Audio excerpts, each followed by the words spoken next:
ये अरे हाथ में दिया। अरे हाँ, बाप मर गया ना, मगर तू फिक्र नहीं करना, मैं ना, अरे इतने सारों को मैं पाल रहा हूं तो तेरे पर रोटी डाल दूंगा। ये ले ले रोटी ले।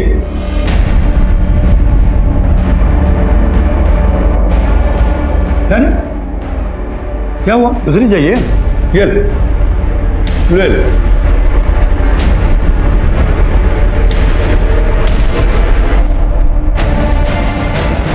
नमस्कार, आदाब।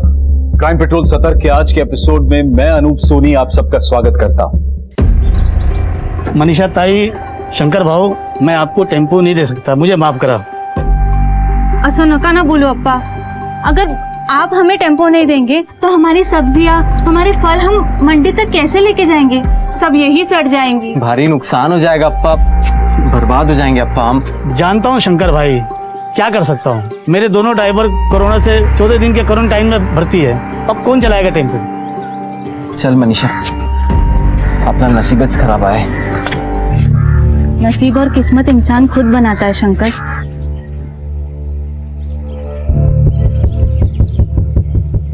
अप्पा, तेरा टेम्पो मेरे को देगा? तू क्या करेगी टेम्पो? मैं चला कर लेके जाएगी मुंबई। तू मजाक क्यों कर रही है? अरे नहीं, मला येते चालवायला और मेरे पास लाइसेंस भी है। अप्पा, मेरे बाबा ने मुझे टेम्पो, ट्रैक्टर सब चलाना सिखाया है। मैं अपनी सब्जियां लेके जाएगी, तू बोल देगा? देख, तुझे ताई बोलता हूँ, तेरा ही टेम्पो है, लेके जा। शंकर भाऊ, तुमच्या बायको लय भवानी है, भवानी। ये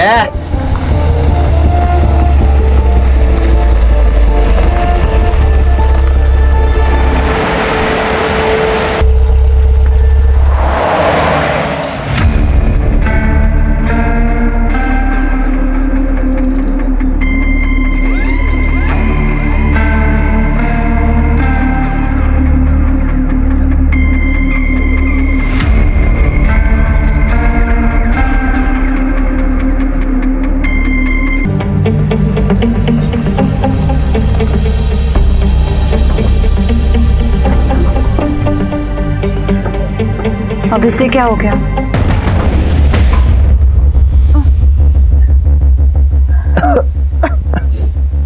अभी क्या करें? फिलहाल तो किसी की मदद लेकर हाईवे तक पहुंच जाते, किसी मैकेनिक को बुलवाकर ठीक करवा लेंगे। चलो चलो।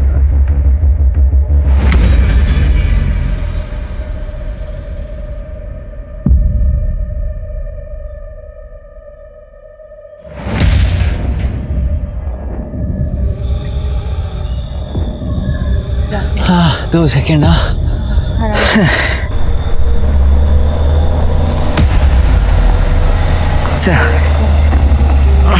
धीरे धीरे। गाड़ी आई, गाड़ी खड़ी। ए भाऊ भाऊ भाऊ भाऊ भाऊ, वो हमारा टेम्पो खराब हो गया है, आगे हाईवे तक छोड़ देंगे। बैठ जाओ। चल चल चल।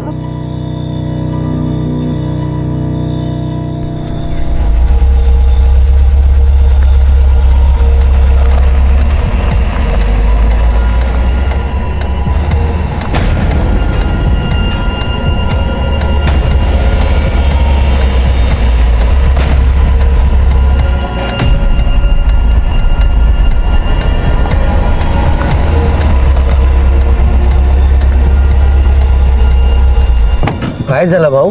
क्या हुआ?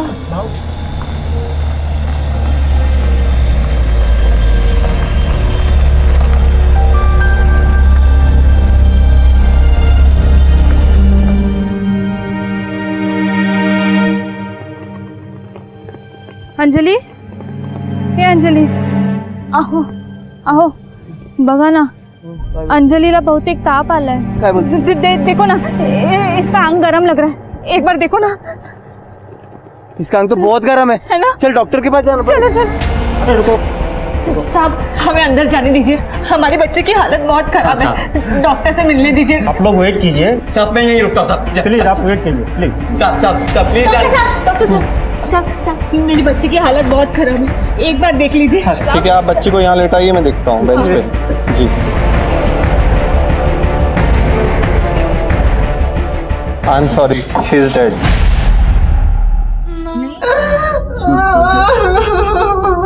हे बघा, तुम्ही घाबरू नका। मला माहित है कि इस वक्त ये सब पूछना सही नहीं है, फिर भी आप हमें बताइए, क्या आपने किसी का चेहरा देखा था? उन्होंने मास्क पहन रखा था। और आप गाड़ी के बारे में कुछ बता सकते हैं? वो कुछ स्टिकर जैसा था गाड़ी के पीछे, वो आँख जैसे जैसे कुछ झांक रहा हो, ठीक से याद नहीं आ रहा। गाड़ी का रंग तो याद होगा। हाँ, सफेद रंग की गाड़ी थी, पर नंबर नहीं देख पाया। ले, ऐसे कैसे पकड़ेंगे उनको? इम्पोर्टेंट फोन है, तो संभाल लेते। जी सर। जी देखिए, इनका मेडिकल टेस्ट करवाना पड़ेगा। तुम्हें काळजी करू नका, आमची लेडी कॉन्स्टेबल इसके साथ जाएगी।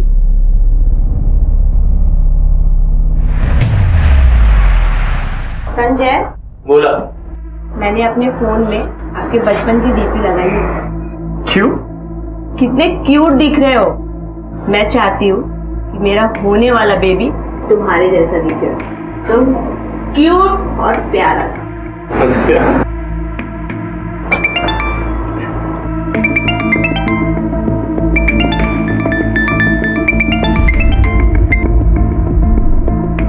कोई इम्पॉर्टंट कॉल है? तुझ्यापेक्षा काही इम्पॉर्टंट नाही, आणि आता मी माझ्या बायकोची आणि होणाऱ्या मुलाची सेवा करतो। Meetings cancel.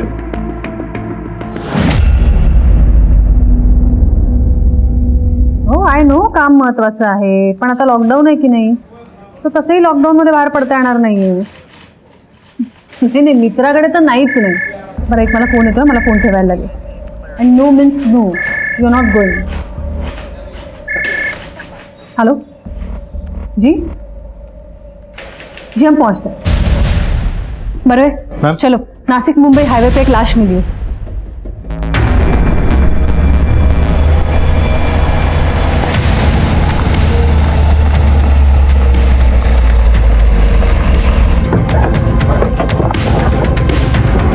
काफी बुरी हालत है बॉडी की, किसी ने शायद बड़े पत्थर से वार किया है। वाघमारे, जरा आजूबाजू बघा, काही सापडतंय का? मॅम, सगळीकडे बघा नीट। इसकी तो गर्दन भी मुड़ी हुई है। बरवे, ये वार इसीलिए किया गया ताकि बॉडी की शिनाख्त ना हो सके। मैम, ये देखिए, आपका अंदाजा बिल्कुल सही था मैम। फिर ताबत गया और फॉरेंसिक को भेज दो। अच्छा, ये बॉडी के जेब में कुछ आइडेंटिटी कार्ड या फिर कागज मिले? नहीं मैडम, कुछ भी नहीं मिला था, लेकिन एक गाड़ी पार्क है मैडम। बरवे, बघा जरा। Yes ma'am.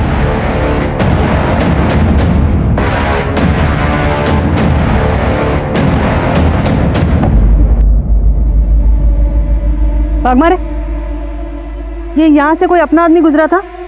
नहीं मैम, कोई नहीं गया था।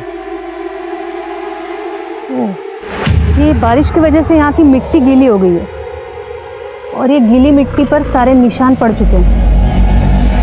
मैम, ये फोन मिला। फोन तो लॉक्ड है, लेकिन नोटिफिकेशन से पता चल रहा है 23 मिस कॉल। उठा। कौन बोल रहा है? मैं गौतम पवार, पॉलिटिशियन संजय मंगर का पीए हूँ।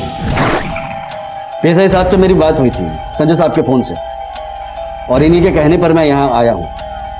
और ये बाहर जो भीड़ लगी है वो? ये मैडम सब संजय साहब के सपोर्टर्स हैं। ये लॉकडाउन में भीड़ जमा करने की जरूरत क्या थी? मैडम, इन लोगों को मुझे बुलाने की जरूरत नहीं पड़ी। ये जितने भी लोग बाहर खड़े हैं ना, ये सब संजय साहब को देवता की तरह पूछते हैं। वाघमारे, बाहेर जरा सांगा सगळ्यांना, लॉकडाऊन आहे, सोशल डिस्टन्सिंग पाळणं फर्ज आहे आम्हाला, आणि थोडं शांतपणे सांगा, प्रकरण नाजूक आहे। Yes madam. शिर्के, त्या वस्तू दाखवा त्यांना। ये चीजें पहचानते हैं आप? जी मैडम, ये तो सब संजय साहब के ही हैं। जा तुम्हें। ये संजय मानकर कब से मिसिंग है? कल शाम से। संजय मानकर की फैमिली के बारे में बताइए कुछ। मैडम, संजय साहब के छोटे भाई हैं, वो पढ़ाई के लिए लंदन में हैं, और संजय साहब अपने प्रेग्नेंट वाइफ के साथ यहाँ कसारा वाले घर में रहते हैं, वही उनका इलाका भी है। और वो वहाँ के बहुत मशहूर नेता हैं। तो फिर उनके दुश्मन भी काफी होंगे। हाँ मैडम, वो जो एक नेता है ना बाला जोशी, वो उनसे बहुत खुन्नस रखता है। खुन्नस?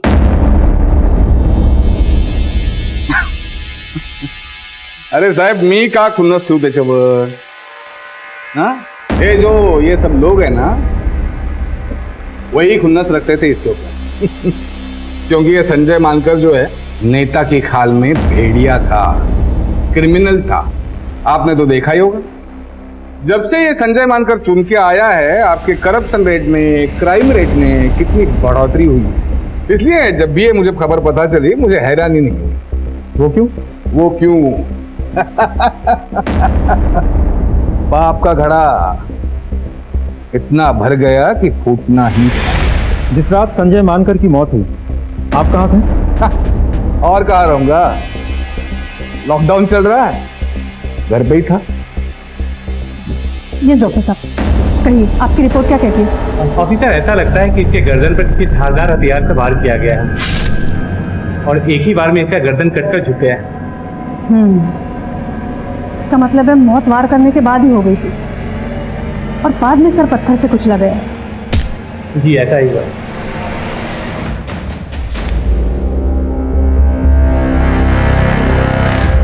गौतम, तुम कुछ राज की बात बता रहे थे, बोलो। मैडम, राज के बाद जानते तो सभी, बस कोई बोलना नहीं चाहता।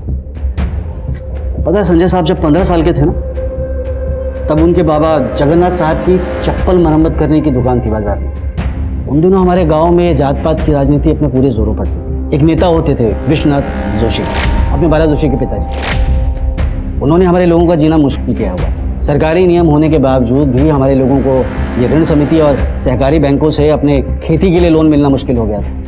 और इसी बात की शिकायत जगन्नाथ साहब ने जिला परिषद में की। माफ करना भाव, मुझे परवाह नहीं है कोई अंजाम की, न तो शिकायत वापस करने की गुंजाइश। और हाँ, मेहरबानी करके हमारे औकात की बात न करें। संजय साहब ने अपने पिताजी की मौत का बदला लेने के लिए बाला जोशी के पिताजी को मार डाला। जब वो वापस आए तो हमारे लोगों ने उन्हें अपना लीडर बना दिया और वो हमारे रॉबिन हुड बन गए। बस वहीं से जोशी खानदान के पतन की शुरुआत हुई। ठाकुर, ईमानकर केस की फाइल आना।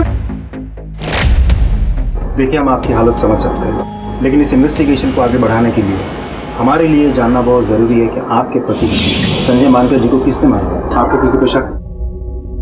सर, मुझे तो यकीन ही नहीं हो रहा, इतने अच्छे इंसान को कोई कैसे मार सकता है।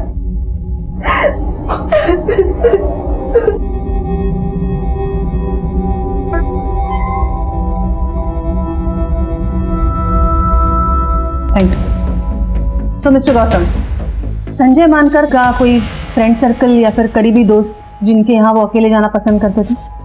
उनके 2 करीबी दोस्त थे, जिग्नेश आडवाणी और प्रफुल्ल राणा। संजय मानकर के साथ आपकी आखिरी मुलाकात कब हुई थी और उस शाम आप कहाँ थे जब उनका कत्ल हुआ? मैडम, हम उस रात भाभी के लिए आइसक्रीम लेने गए थे। फिर उसके बाद संजय अपने घर चला गया और मैं अपने घर। आज सुबह हम मिलने ही वाले थे। क्यों? मैडम, हमारा वो एक दोस्त है प्रफुल्ल, उसे अचानक क्वारंटाइन सेंटर जाना पड़ा। वो कोविड-19 सस्पेक्ट था। आपको शक है किसी पर? जी बिल्कुल है, बल्कि शक नहीं यकीन है। बाला जोशी नाम का एक आदमी है, उसके अलावा ये काम कोई और कर ही नहीं सकता। उसके और संजय के बीच में दुश्मनी थी।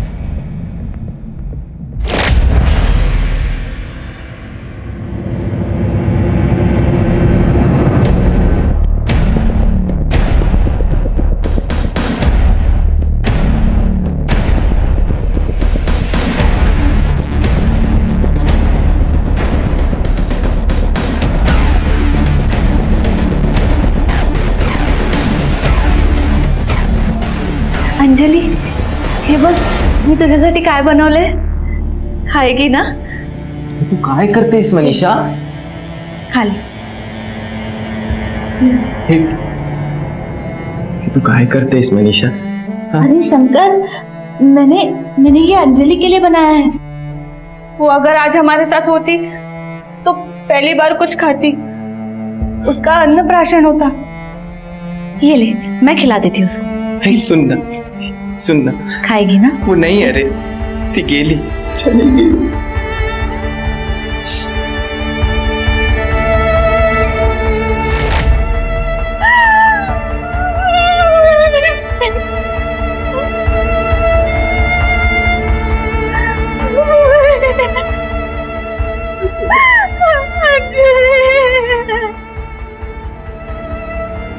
हाँ सर, बिल्कुल हो जाएगा सर। सर आप चिंता मत कीजिए सर, पक्का पक्का सर, 100%। जी जी सर। सर हाँ बाग बड़े, बोला। सर मनीषा का जहाँ पे रेप हुआ था वो सारा एरिया छान मारा, लेकिन वहाँ पे कुछ भी नहीं मिला, ना ही कोई आई विटनेस। कुछ मिलेगा भी नहीं, कोई दम नहीं है उस केस में। सर हमें उस गाड़ी को ढूंढना चाहिए जिस गाड़ी के बारे में शंकर ने हमें बताया था। अरे तुम बूढ़े हो गए हो बूढ़े, कल को वो स्टिकर मैं अपनी गाड़ी पे चिपका दूंगा, तुम तो मेरे पे केस बना दोगे। पंत साहब जाओ, चाय के लिए बोलो।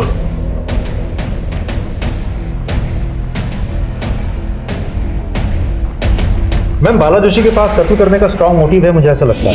वैसे मैंने पूछताछ की तो पता चला कि लॉकडाउन की वजह से वो घर पे ही था, घर से बाहर वो कहीं निकला ही नहीं। उसके कॉल रिकॉर्ड भी मैंने चेक किए, कुछ भी सस्पिशियस नहीं निकला। लेकिन हाँ, जिस तरीके से वो बात कर रहा था मुझे ऐसा लग रहा था कि वो शायद हमसे कुछ छिपा रहा है। और ये संजय, उसके कॉल रिकॉर्ड से मिला है कुछ? मैम संजय मानकर के कॉल रिकॉर्ड से एक इंटरेस्टिंग बात पता चली है। जिस शाम उसका कत्ल हुआ उससे कुछ ही देर पहले उसने एक पर्टिकुलर नंबर पे 2 बार फोन किया था, लेकिन वो नंबर उसके कॉन्टैक्ट लिस्ट में सेव नहीं था। मैंने खुद ट्राई किया, वो फोन अभी भी स्विच ऑफ आ रहा है। पर वे पता करो ये नंबर कहाँ से खरीदा है। जाहिर है इसी क्राइम के लिए ये नंबर खरीदा गया है। और ये बाला जोशी पे कड़ी नजर रखो, खबरियों को एक्टिवेट करो। Right ma'am.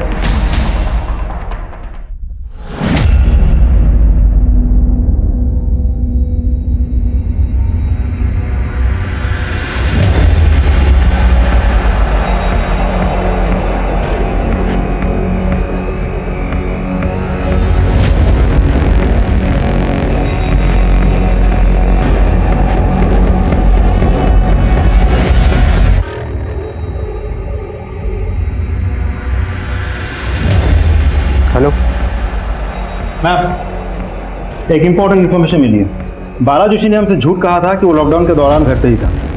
तो फिर ये जाता कहाँ है? अपने खास दोस्त सुदामा गांव पर घर, दोनों मिलकर जम के रात को पार्टी करते हैं। सुना है सुदामा के घर पे दारू का बड़ा स्टॉक है। क्या उन दोनों ने उस रात भी पार्टी की थी जिस रात संजय मानकर का कत्ल हुआ था?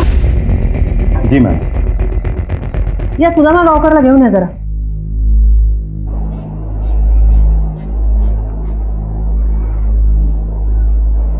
बीपी तो नॉर्मल है, बट आर यू श्योर आप इन्हें घर ले जाना चाहते हो? डोंट वरी डॉक्टर, मैं और मेरी बहन मॉम का अच्छे से ख्याल रखेंगे। God bless you my son. चलो बैठ जाओ। कैसा फील कर रहे हो मॉम?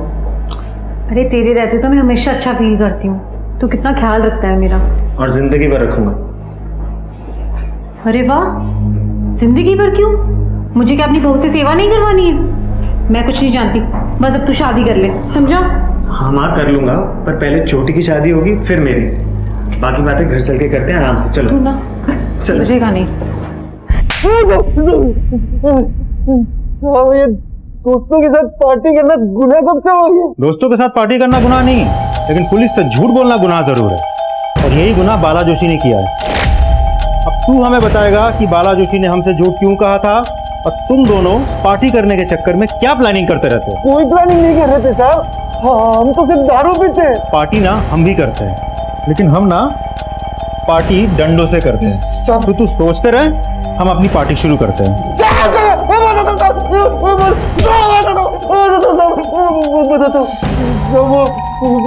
बाला संजय मानकर को मरवाना चाहता था साहब, और उसके लिए वो उस कॉन्ट्रैक्ट किलर प्रकाश मानसेकर को सुपारी भी दी थी साहब।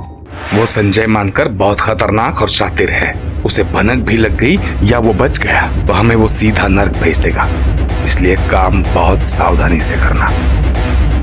उस सब में वो मेरा मोबाइल यूज करता था साहब, और ताकि उसके ऊपर कोई शक ना हो सके, इसलिए।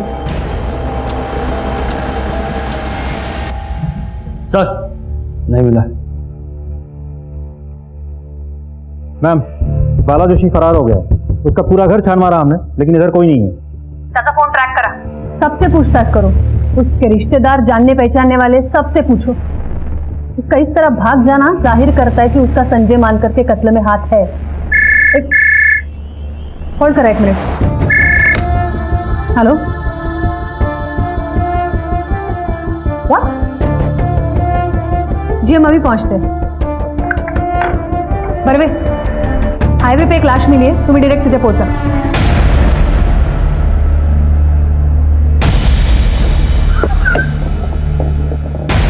मैम, मैंने बॉडी की शनाख्त कर ली है. ये अडवाणी ही है और इसे भी ठीक उसी तरीके से मारा गया है जैसे संजय मानकर को मारा गया था. गर्दन भी उसी तरह मुड़ी हुई है और शायद वार भी किसी पत्थर से ही किया गया है.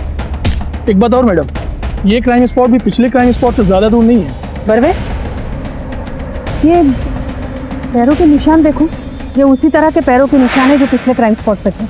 बरवे, ये प्रकाश मांचेकर और बाला जोशी दोनों को लेकर आओ. प्रकाश और बाला दोनों मुझे चाहिए किसी भी हालत में. Yes ma'am.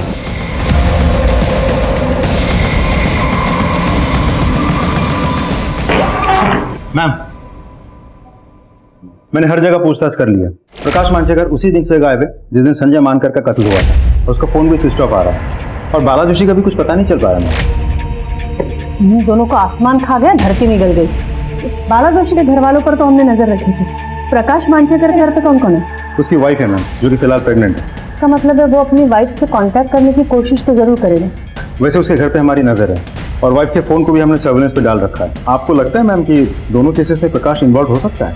बिल्कुल हो सकता है. ये दोनों कत्ल का पैटर्न सेम है, दोनों गहरे दोस्त भी हैं.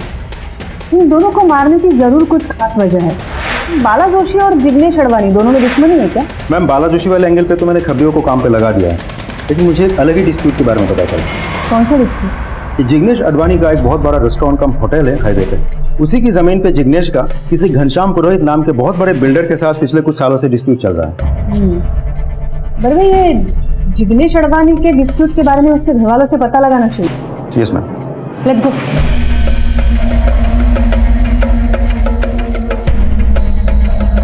क्या आप हमें जिग्नेश और पुरोहित के डिस्प्यूट के बारे में बता सकती हैं? क्या बताऊं मैडम?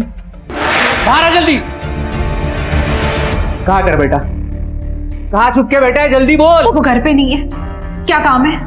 उसे बोल दे, उस ढाबे की जमीन अगर उसने मेरे हवाले नहीं की तो तू और तेरा परिवार साथ में ऊपर जाएगा. वो मेरे पति की आखिरी निशानी है. हम मर भी जाएंगे लेकिन वो जमीन नहीं देंगे. ये बात.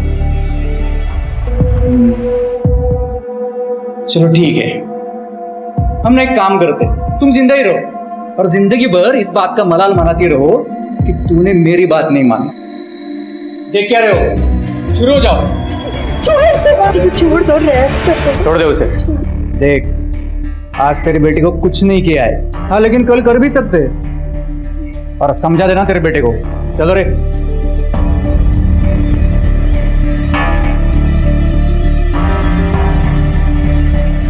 माँ, वो पुरोहित क्या हुआ? माँ, उस पुरोहित ने किया?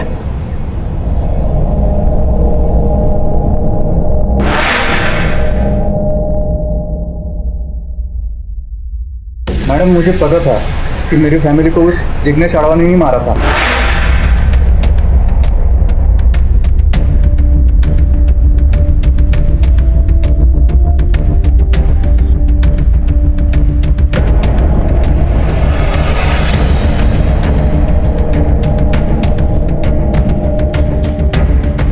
लेकिन ये बात मैं दुर्भाग्य से कोर्ट में साबित नहीं कर पाया. तो तू कैसे बच गया? वो मैडम, मुझे दूध से एलर्जी है ना, तो मैंने दूध नहीं पिया और मैं बच गया. तू इतने यकीन के साथ कैसे कह सकता है कि तेरे फैमिली को जिग्नेश नहीं मारा है? हाँ, मैं नहीं मारा तेरी फैमिली, लेकिन अफसोस ये सब जानकर भी तू कोर्ट में कुछ साबित नहीं कर पाएगा. और हाँ, एक बात और कान खोल के सुन ले, हमारी जमीन के बारे में एक बार और सोचा ना तो तुझे भी तेरी फैमिली के पास पहुंचा दूंगा. बस उसके बाद मैंने उस जमीन को भुला दिया और वो प्रोजेक्ट भी बंद कर दिया. इतनी जल्दी हार मान गया? अगर तेरे खिलाफ मुझे एक भी सबूत मिला तो मैं तेरी ऐसी हालत करूंगी कि अफसोस करने के लायक भी नहीं रहेगा तू. और एक बात याद रख, प्राइम सस्पेक्ट है तू हमारा.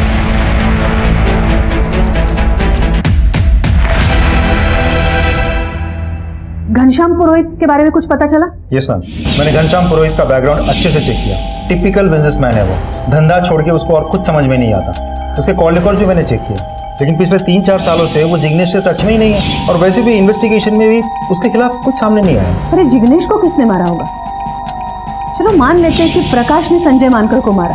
कि इस थ्रेट को सपोर्ट करने के लिए एक फैक्ट है कि जिस दिन कत्ल हुआ उस दिन प्रकाश का फोन लोकेशन क्राइम स्पॉट के नजदीक था, लेकिन फिर वो गायब है. फोन भी ऑफ है और जिसने उसकी सुपारी दी थी वो भी गायब है, बाला जोशी। और उसके पास तो मोटिव भी था।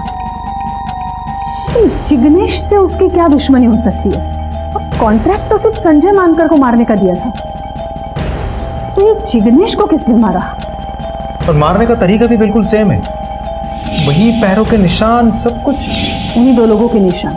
राइट। पर वे चलो मान लेते हैं कि एक प्रकाश है, तो फिर दूसरा कौन है? नहीं, ये घनश्याम पुरोहित को क्लीन चिट नहीं दे सकते हम। उसने भी अपने पूरी फैमिली को खोया है। इतनी आसानी नहीं तो चुप नहीं बैठेगा वो। और तुमने भी तो कहा था कि वो पक्का बिजनेसमैन है, तो हो सकता है उसने पूरे सोच समझ के साथ इन हत्याओं को अंजाम दिया हो। या फिर ये भी हो सकता है कि किसी के थ्रू ये सब करवाया हो। संजय को मारने के बाद प्रकाश को ही जिग्नेश की सुपारी दी है। और हाँ, ये जिग्नेश से रिलेटेड जितने भी लोग हैं, उसकी माँ, स्टाफ, एवरी पॉसिबल पर्सन, सबकी जानकारी निकालो, एक को भी नहीं छोड़ना। मेरे ख्याल से इन दोनों केस से रिलेटेड कोई ना कोई ऐसा हीरा है जो हमारे हाथ जरूर आएगा, जो अब तक हमारे नजर से बाहर है। राइट। एक के बाद एक दो लोग, संजय मानकर और जिग्नेश अडवाणी का कत्ल हो चुका था और इन हत्याओं की गुत्थी को सुलझाने के लिए पुलिस के हाथ कोई भी सिरा नहीं लगा था। जैसे जैसे पुलिस की इन्वेस्टिगेशन आगे बढ़ रही थी, पुलिस के सामने एक के बाद एक कई कड़ियां खुल रही थी। पर अब भी पुलिस का सामना एक ऐसी घटना से होने वाला था जो उनकी अब तक की इन्वेस्टिगेशन का रंग रूप ही बदल देगी। मैम, इस केस की एक बहुत ही इंपॉर्टेंट लीड हाथ लगी है। बाला जोशी की बहन घनश्याम पुरोहित की सेकंड वाइफ है। एक और खास बात पता चली है मैम, गौतम पवार पिछले कुछ महीनों से इस बाला जोशी के कांटेक्ट में था, यहाँ तक के मर्डर्स के बाद भी। और कमाल की बात तो यह है कि उसने कॉल करने के लिए अपने नहीं बल्कि अपने बीवी के फोन का इस्तेमाल किया था, ताकि हम उसे ट्रैक न कर सकें। इंटरेस्टिंग। बड़वे गौतम पवार को उठा।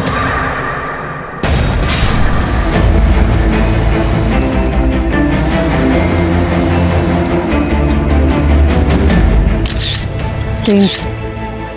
बड़वे, इसका भी सर पत्थर से कुचला गया है, गर्दन भी मुड़ी हुई, ठीक उसी तरह जिस तरह संजय और जिग्नेश को मारा गया। और ये देखिए, बिल्कुल वैसे ही पैरों के निशान। बड़वे, एक बात नोटिस की तुमने? ये मिट्टी यहाँ डाली गई है और फिर पैरों के निशान बनाए गए। यू राइट मैम, क्योंकि बारिश की वजह से आसपास की मिट्टी तो गीली है, लेकिन ये तो कंक्रीट है। यहाँ पैरों के निशान देख के लग रहा है कि किसी ने जानबूझ के यहाँ मिट्टी डाली है और फिर पैरों के निशान बनाए हैं, ताकि इन्वेस्टिगेशन को मिसलीड किया जा सके। थँक यू ग मनीषा, तू किती छान जेवण बनवतेस. अगं ताई, त्यात काय थँक यू. ये तो पड़ोसी धर्म है और आप और आपके पति कोई साधारण काम नहीं कर रहे हैं, आप तो सेवा कर रहे हैं. वो क्या बोलते हैं, कोरोना वॉरियर, कोरोना योद्धा है आप. इस कोरोना की वजह से म्युनिसिपल कॉर्पोरेशन में भी डबल ड्यूटी लगा रखी है. ऐसी मुश्किल घड़ी में तुम हमारे बच्चों को संभाल रही हो, उन्हें खाना खिला रही हो और हमारे लिए भी खाना बना रही हो.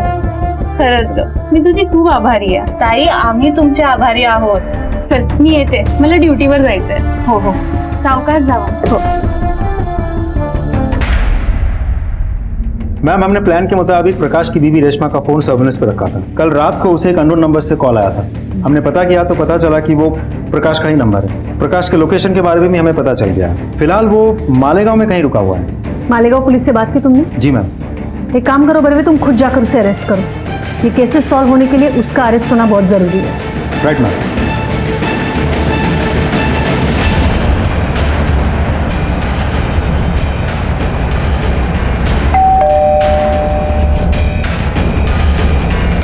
क्या मांगता है? प्रकाश मंचेकर कहां तक भागेगा? हाँ?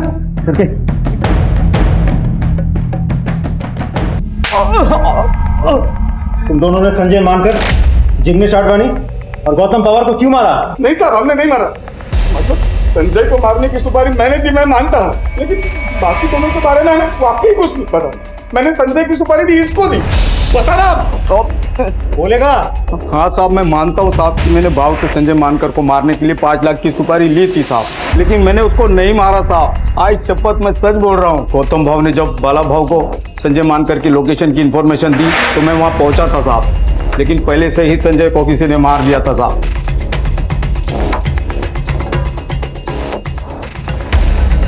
मैंने संजय की लाश को वहाँ देखा, लेकिन वहाँ बहुत ज़्यादा अंधेरा था, मैं ठीक से कुछ देख तो नहीं पाया। अब मैंने नहीं मारा था।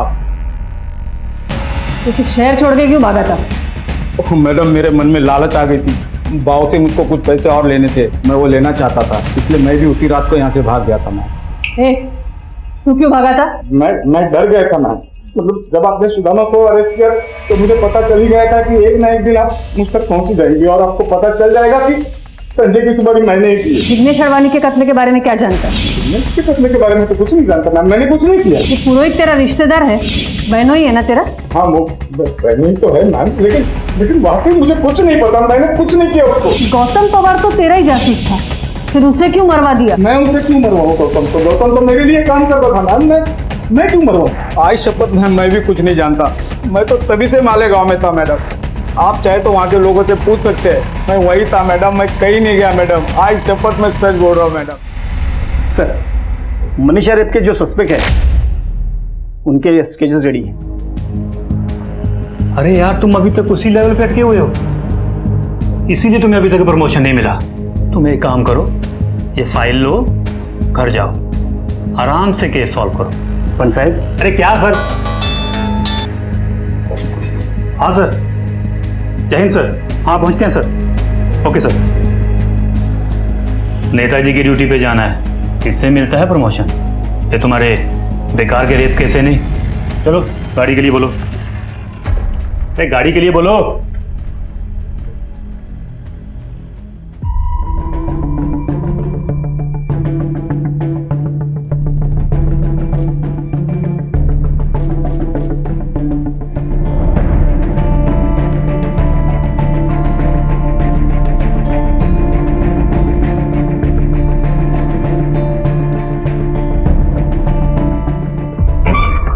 मैम, गौतम पवार के कॉल रिकॉर्ड्स आ गए। उस दिन उसने भी एक नंबर पे 2 बार बात की थी, जिसके बाद उसका भी कत्ल हो गया। और खास बात तो ये है कि मरने से आधे घंटे पहले ही उसने बात की थी मैम। ये वही नंबर है जो हमें संजय मानकर के कत्ल के समय मिला था, जिसका आज तक हमारे पास कोई इन्फॉर्मेशन नहीं है, कोई डिटेल नहीं है। मैंने भी वो नंबर ट्राई की थी मैम, स्विच ऑफ आ रहा है। ये नंबर हमारे लिए बहुत बड़ी लीड हो सकती है बरवे। और किसी नंबर पे कांटेक्ट हुआ इस नंबर से? उस नंबर के अलावा उसने संजय के दोस्त प्रफुल्ल राणे से भी बात की। बरवे, ये संजय, जिग्नेश और प्रफुल्ल तीनों गहरे दोस्त थे और गौतम उनका राजदार। ये भी हो सकता है कि ये 3 कत्ल के बाद अभी कातिल चौथे कत्ल की फिराक में है। हो तो सकता है मैम, लेकिन कारण समझ में नहीं आ रहा है, कोई क्यों करेगा? कारण कुछ तो बड़ा है बरवे। नमस्कार मैडम, PSI वाघमारे बोलते हैं, Indira Nagar police station. Madam, हमारे यहाँ कुछ दिनों पहले केस आया था, एक औरत के साथ कुछ लोगों ने इनिशियल इन्वेस्टिगेशन में ना कोई एविडेंस मिला और ना ही कोई एविडेंस, लेकिन उन लोगों के स्केचेस हमने बनवाए हैं। पर मैडम, उनके चेहरे पर मास्क लगे हुए, और मैं पर्सनली हर पुलिस स्टेशन में फ़ोन करके इन्फॉर्मेशन दे रहा हूँ।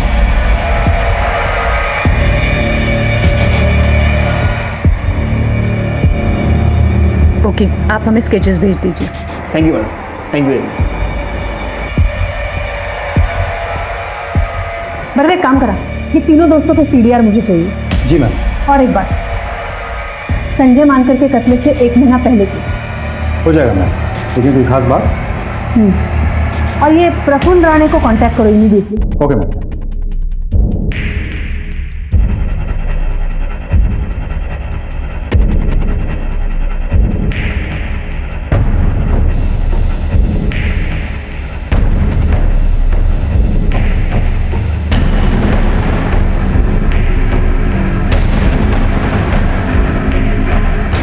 क्या प्रफुल्ल राणे क्वारंटाइन सेंटर से गायब है?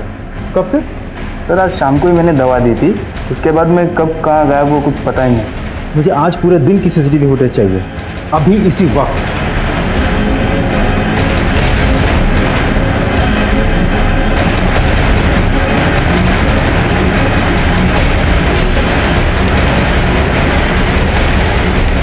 बरवे, उस नंबर का पता करो जिस पर फोन किया गया है, और ये भी पता करो कि कौन सी नर्स इस वक्त ड्यूटी करती है। मैम। अरे महेंद्र, ये पता करो कि ये प्रफुल्ल की गाड़ी कौन लेके आ सकता है, कोई ड्राइवर या फिर कोई और। मैम।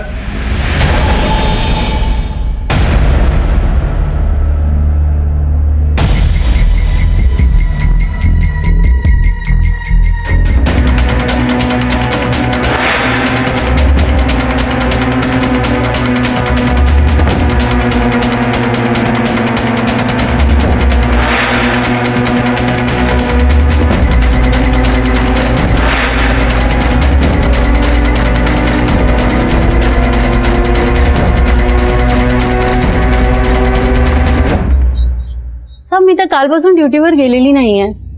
वो एक्चुअली मुझे फूड पॉइजन हो गया है. घर का खाना खा के फूड पॉइजनिंग कैसे हो सकता है? और वैसे भी लॉकडाउन की वजह से सारे होटल्स बंद है. आपने खाना कहाँ से मंगवा लिया था? बाहेरून मागवलं नव्हतं. वो मेरी पड़ोसन है ना मनीषा चौहान, उसने मुझे खाना दिया था और मैंने वही खाया था. उसने आपको खाना क्यों दिया था? सब वो मेरे बच्चों की आजकल बहुत देखभाल करती है और ती त्यांना जेवायला पण घालते. लेकिन मैं मेरा और मेरे पति का खाना घर पे आके बना देती हूँ. वो तो परसों मुझे देर हो गई थी, इसलिए मनीषा ने मुझे खाना दिया था.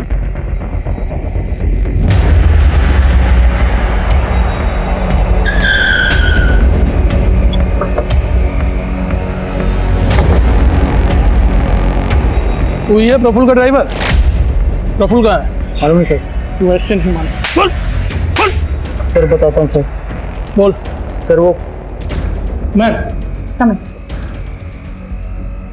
प्रफुल्ल का फोन ट्रैक हुआ? Yes ma'am. उसकी लोकेशन इस वक्त देवलाली के पास में है. कल रात में उसने अपने ड्राइवर को फोन भी किया था, जो रात के अंधेरे में क्वारंटीन सेंटर के बाहर प्रफुल्ल की गाड़ी को छोड़ करके चला आया था. उसके ड्राइवर से एक बात और पता चली मैडम. उसने बताया कि प्रफुल्ल का देवलाली में एक फार्म हाउस भी है.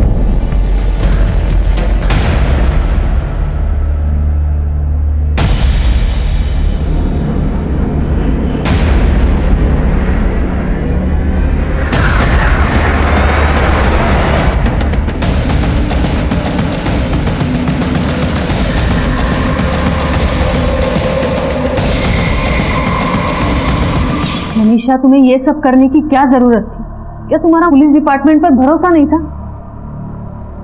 मैडम, बहुत बार पुलिस के दरवाजे पे खटखटाया मैडम, पर हमें न्याय नहीं मिला. हमारी उम्मीद ने जवाब दे दिया था मैडम, और इसीलिए उन चारों राक्षसों को मारने के लिए हमें कानून को अपने हाथ में लेना पड़ा.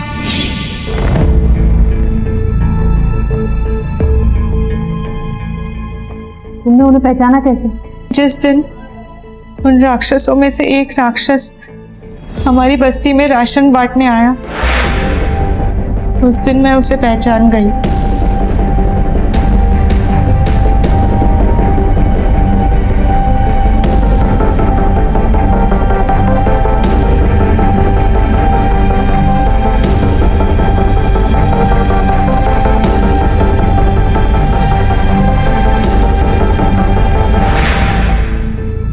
वो संजय मानकर बहुत बड़ा पॉलिटिशियन था. फिर मैंने उसे अपने झूठे प्यार के जाल में फंसाने की कोशिश की.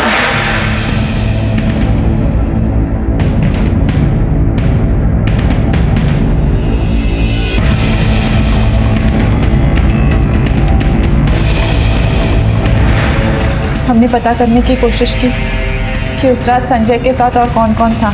फिर हमने एक के बाद एक जिग्नेश और गौतम को मौत के घाट उतार दिया. पर हमने तो उसे भी मारने का प्लान बना लिया. मनीषा और शंकर, इतना अफसोस हो रहा है तुम्हें देखकर. एक अजीब सा सिलसिला शुरू हो चुका है. विक्टिम्स क्रिमिनल बन रहे हैं और क्रिमिनल्स विक्टिम. अगर सब लोग इस तरह कानून हाथ में लेने लगे तो समाज का क्या होगा? अरे जानवरों से भी बदतर हो जाएगी जिंदगी हमारी.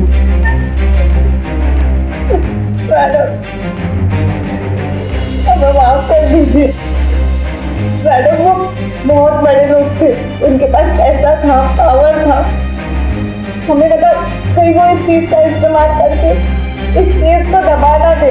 मैडम, वैसे भी हम गरीबों की कौन सुनता है? कानून सबकी सुनता है मनीषा, और सबके लिए सेम होता है. जरूरत है उस पर विश्वास करने.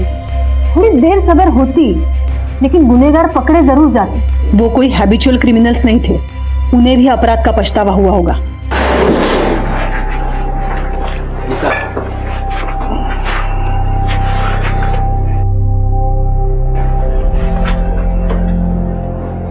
यार, कल रात जो हुआ वो अच्छा नहीं हुआ. पता नहीं क्या हो गया था, हम सब राक्षस बन गए थे. हाँ यार, हम सब राक्षस बन गए हैं. देख, मुझे भी बुरा लग रहा है, लेकिन क्या करें, बुरा सपना समझ के भूल जाते.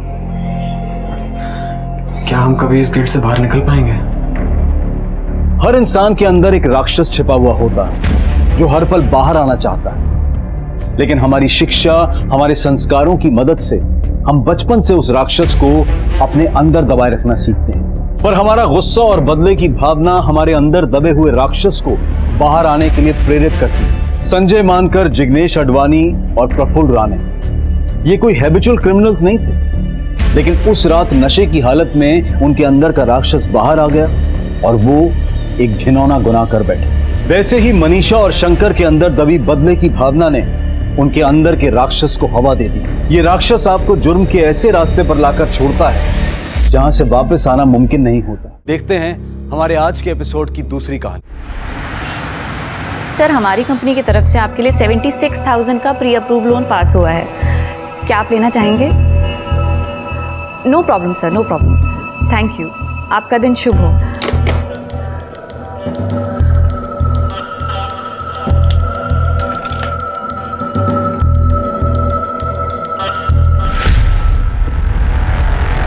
Good morning madam.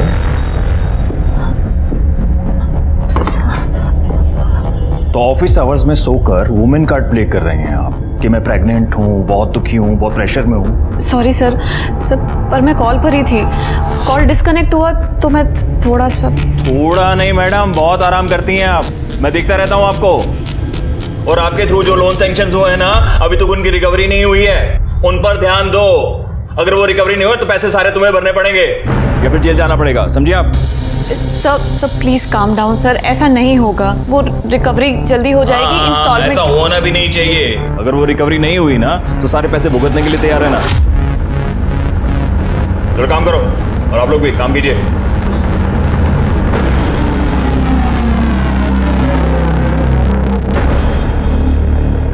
मुमताज, एक एडवाइस दूं तुमको, तुम्हें ना इस वक्त घर पे बैठ के रेस्ट करना चाहिए। वरुण, तुम्हें बताया तो था ना, अहमद का काम ठीक नहीं चल रहा है, और जब तक उसका काम ठीक नहीं होगा मुझे जॉब करनी पड़ेगी। उसका काम तो कभी भी ठीक नहीं चलेगा, क्योंकि वो सीरियस ही नहीं है अपने काम के लिए। उसे पता है ना कि तुम यहाँ पे हो कमाने के लिए। ऐसा नहीं है वरुण, अहमद अपनी पूरी कोशिश कर रहा है। तुम अहमद को ना खुदा मानना बंद करो और ये नवीन सर का लोन क्लियर करवाओ। तुम्हें पता है ना, एक नंबर के कमीने आदमी है वो।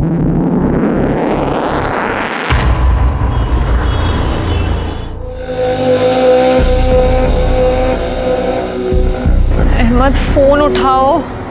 अहमद कहाँ बिजी हो? मुमताज, अभी तक यहीं हो? चलो घर तुम्हें ड्रॉप कर देता हूँ।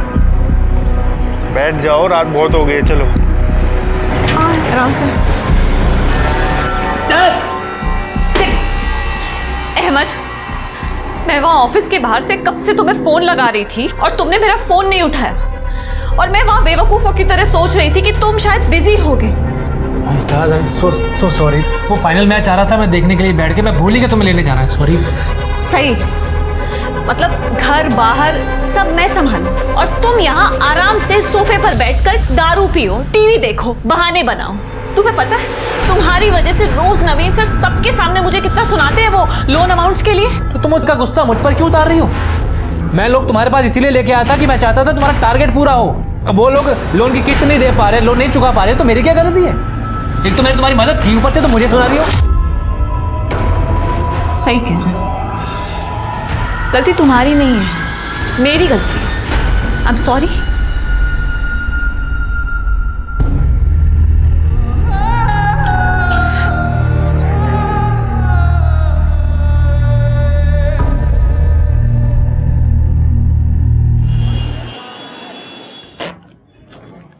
मुमताज, क्या हुआ? कल की बात से अब तक नाराज हो तुम? सॉरी बोला था ना तुमको। सॉरी बोलने से सब ठीक हो जाएगा क्या अहमद? मैं हूं ना, मैं सब ठीक कर दूँ। अच्छा सुनो, शुक्ला के लोन की किस्त है, तुम जमा कर देना। चलो। तो ये तुम मुझे क्यों दे रहे हो? शुक्ला से कहो ना कि डायरेक्टली कंपनी को ट्रांसफर करे। अरे तुम जमा करो या कंपनी में जाके जमा करे, बात तो एक ही है। तुम भी तो उसी कंपनी में काम करती हो। हाँ, ये लो, ध्यान दो। अच्छा सुनो मुमताज, कुछ और दोस्त हैं मेरे, वो भी लोन के लिए अप्लाई करना चाहते हैं, तुम बात करके देखना जरा। अहमद, मुझे नहीं लगता है कि अब नवीन सर मानेंगे, क्योंकि तुम्हारे थ्रू जितने भी लोगों ने लोन लिया है ना, उसमें से आधे लोग इंस्टॉलमेंट देने में गड़बड़ी कर रहे हैं। तो तुम बात तो करके देखना, माने तो ठीक, ना माने तो ठीक। हाँ?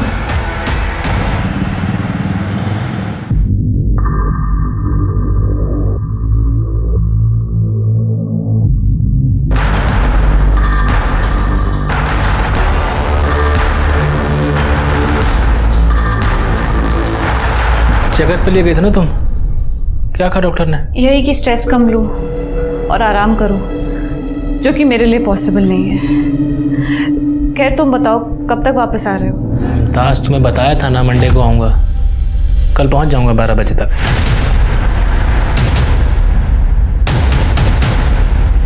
अहमद प्लीज़ जल्दी वापस आओ ना, मुझे अच्छा नहीं लग रहा है, बहुत घबराहट हो रही है। मुमताज अब तुम दोबारा शुरू मत हो, आ रहा हूँ ना कल।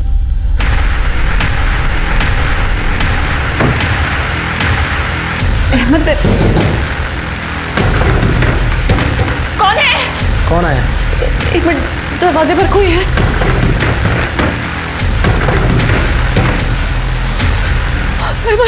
अहमद वो लोग आ गए। कौन आ गया? मुमताज कौन आ गया?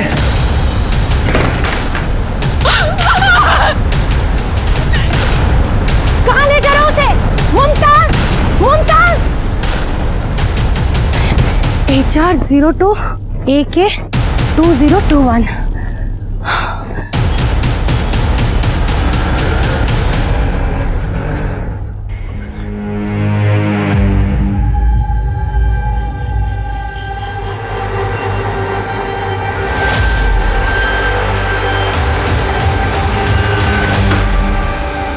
ये सब क्या है?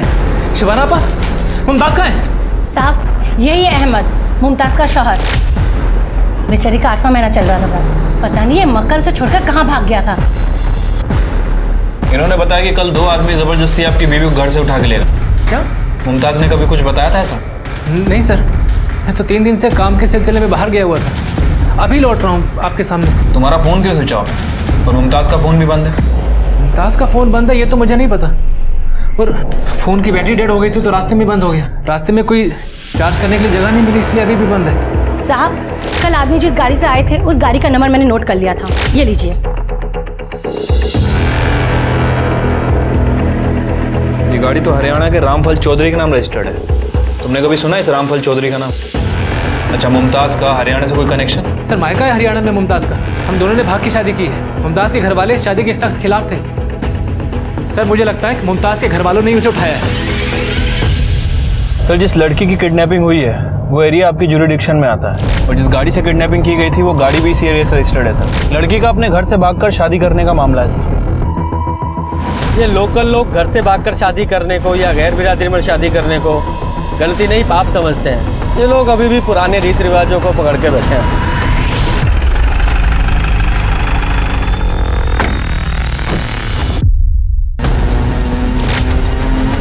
सर सर वही गाड़ी है जिससे किडनैपिंग हुई थी, 2021।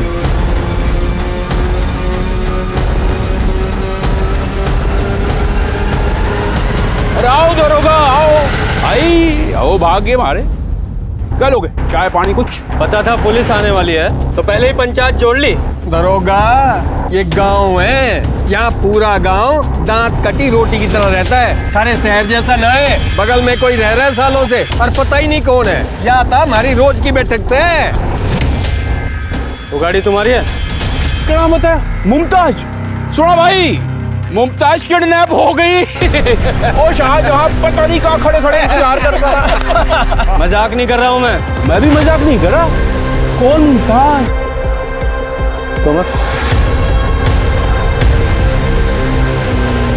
ये मुमताज, ये मुमताज है। तेरा तो मैं ए शांत खड़ा है। मुमताज नहीं, ये ज्योति है मेरी बहू, मेरे बेटे संदीप की लुगाई। और 6 महीने पहले ये भगा कर ले गया था। और भाई चोर का सीना तो देखो कैसे चोड़ा कि पुलिस लेकर आ गया। वो जो मुमताज है ना, ज्योति, जब भागी थी तो उसकी कंप्लेंट हमने की थी। उसकी FI कॉपी है हमारा, ला दिखा। ये देखो जी, ये है वो कॉपी।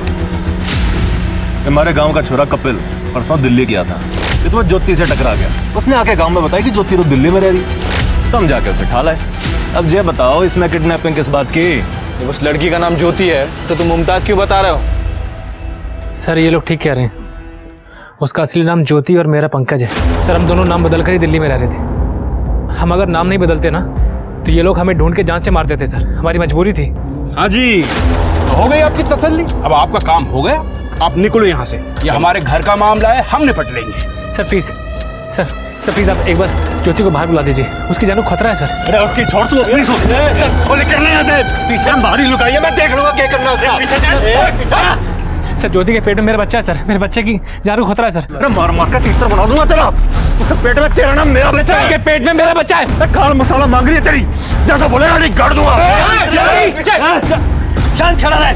जिस औरत को किडनैप करके लाए हो, मुमताज या ज्योति जो भी है, इससे मिलना है और मिल के ही जाएंगे। आई बात समझ में? चलो हटो। हमारा घर है, अंदर जाके दिखाओ। दरोगा अंदर तो जा नहीं पाओगे, मैं भी देखूं थारे में भीम कौन है। अरे पीछे हटो।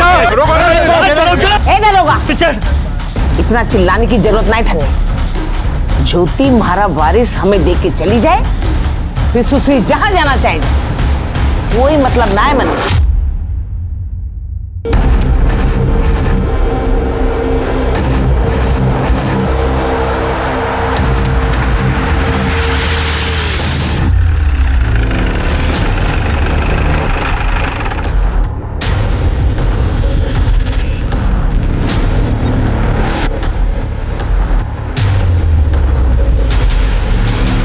रास्ते से हटो वरना सारे के सारे जेल जाओगे। हटाओ लाठियां। चलो हटाओ हटाओ चलो।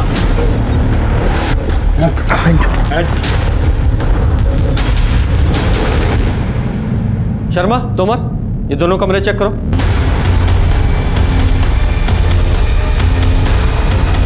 शर्मा, तोमर,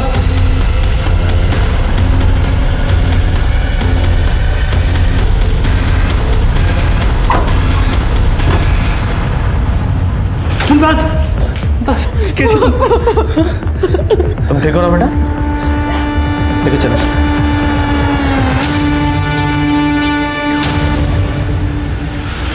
इन लोगों से डरने की जरूरत नहीं है, घबराओ मत, तुम सेफ हो।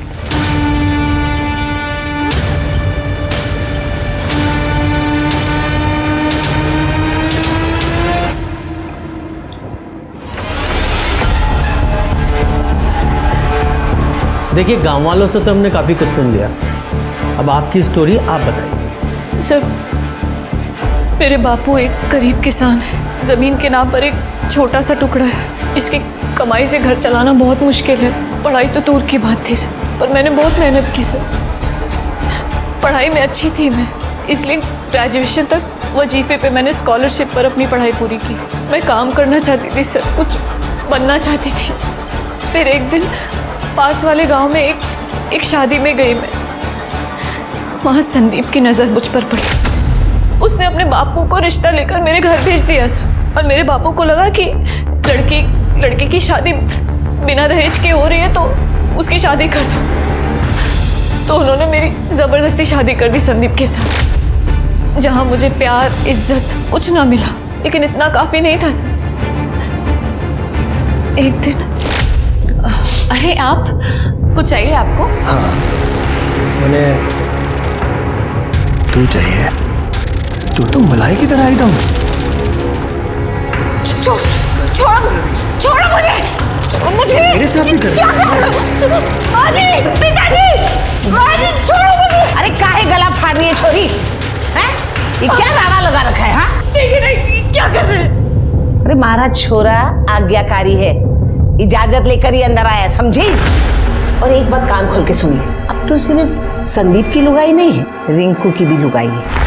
क्या? अब एक ही कोख से बच्चे हो जाए ना दोनों के, तो फिर कल जमीन जायदाद के लिए दोनों भाई के बीच में राड़ा नहीं होगा, समझी? क्या कह रही हैं आप माँ जी? सुना आपने? सुना क्या कह रही है माँ जी? ज्योति, समझा कर, जिस बात में परिवार की भलाई हो ना, वो मान लेनी चाहिए। चल जा। शाबाश छोरा, शाबाश। देखा माँ की कितनी फिक्र है छोरे में। अब एक बात तू भी सुन ले, तू भी मान जा, और अगर नहीं मानेगी ना तो तेरे बाप के घर छोड़ आएंगे, फिर दिखाती रहना अपनी मास्टरानी उधर। अरे ब्याही हुई छोरी घर पर जाएगी ना माँ बाप के, तो तेरी बहन की शादी तो होने से रही। हाँ? सर, मैंने ये सब अपने बापू को बताया, लेकिन उल्टा वो मेरे ससुराल वालों को सपोर्ट करने लगे। उस दिन के बाद दोनों भाइयों का जब जी चाहता वो, और मुझे ये सब सहना पड़ता, क्योंकि मेरे पास और कोई चारा नहीं था सर। फिर एक दिन मैं पंकज से मिली। वो गांव में बाहर से कुछ मजदूरों को लेकर आया था ठेके पर। उसने मुझसे वादा किया कि वो मुझे इस नरक से छुटकारा दिलाएगा। पहले तो मैं डर गई, मुझे ये सब इम्पॉसिबल लगा सर कि कई लोगों को पता लग गया और मुझे जान से मार दिया तो। लेकिन जब मैं प्रेग्नेंट हुई सर, तब मैंने सोच लिया था कि अपने बच्चे को इस माहौल में नहीं जीने दूंगी, उसे यहाँ पैदा नहीं होने दूंगी सर। इसलिए मैं पंकज के साथ दिल्ली भाग गई। मुझे लगा कि मैं उस नरक से निकल चुकी हूँ, लेकिन ऐसा नहीं था सर, ऐसा नहीं था।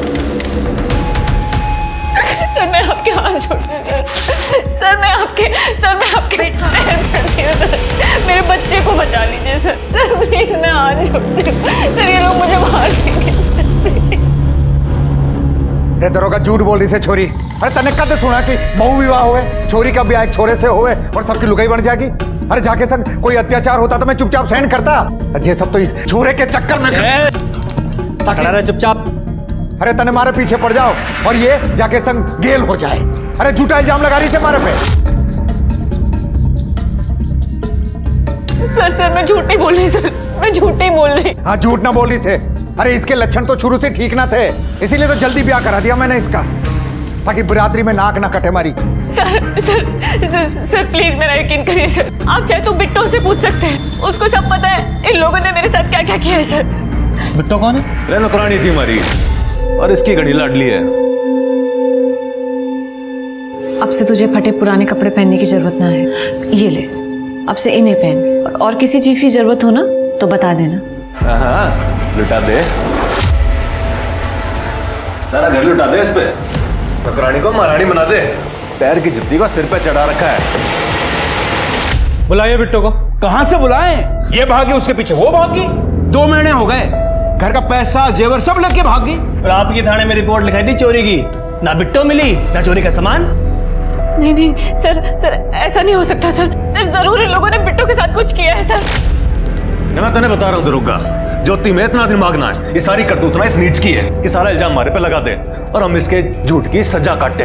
नहीं सर नहीं, मैं ऐसा बिल्कुल नहीं चाहता हूँ सर, मैं बस इतना चाहता हूँ कि मेरी होने वाली औलाद सही सलामत रहे, जो ज्योति के पेट में। तेरा बच्चा ज्योति, तुम कहते क्यों नहीं है कि मेरी औलाद है? अरे बता ज्योति, इधर देखो, ये मेरी औलाद नहीं है। ज्योति, तुम्हारे लिए मैं यहाँ मरने चला आया, इन सब से बचने के लिए तुमने मेरा इस्तेमाल किया। दरोगा जी देख लिया आपने, मैंने पहले ही बताया था आपको कि ये बालक ये संदीप का है और ये है संदीप की लुगाई, और बिना तलाक की ये शादी वैसे भी गैर कानूनी है। हमको कुछ नहीं चाहिए, हमें अपना वारिस मिल जाए, फिर इसकी मर्जी, जहां चाहे वहां चली जाए।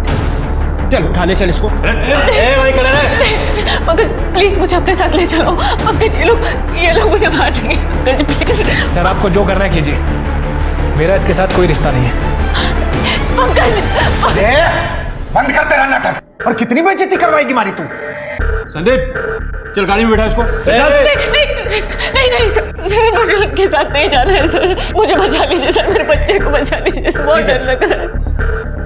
ज्योति आप लोगों के साथ नहीं जाएगी, अपने पिता के साथ जाएगी। दरोगा क्या बोल रहा थे? मैं न ले जा सकूं भी नहीं। अरे बिरादरी में हुक्का पानी बंद कराएगा क्या मारा? अरे ब्याही छोरी है, पियर नहीं ससुराल जाएगी। चुप, बकवास नहीं, वरना सब लोगों को हवालात में डालूंगा मैं। ये कानून तुम्हारे समाज के हिसाब से नहीं चलता है, कानून के हिसाब से समाज चलेगा। और हाँ, ज्योति को या उसके बच्चे को नुकसान पहुंचाने की सोचना भी मत। लेके जाओ उसे, जा बेटा।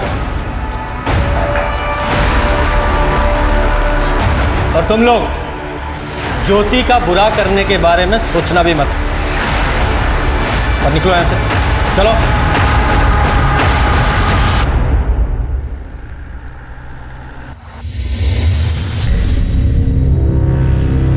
दीदी दूर रहते, बड़ा मोटा काम करके आई से ना, जो खुश हो रही से गाना गले लगने की जरूरत ना से। बापू, आपको कभी तरस नहीं आता मारे पे? अरे सगी बेटी हूँ। तन्ने आया था तरस मारे पे? अरे थारे करतूत की वजह से आज हमारा गांव में हमारा दरवाजे पे कोई थूकने तक ना आता है। अरे मारा बस ना चलिया, नहीं तो वही थाने में गला तोड़ देता थारा मैं।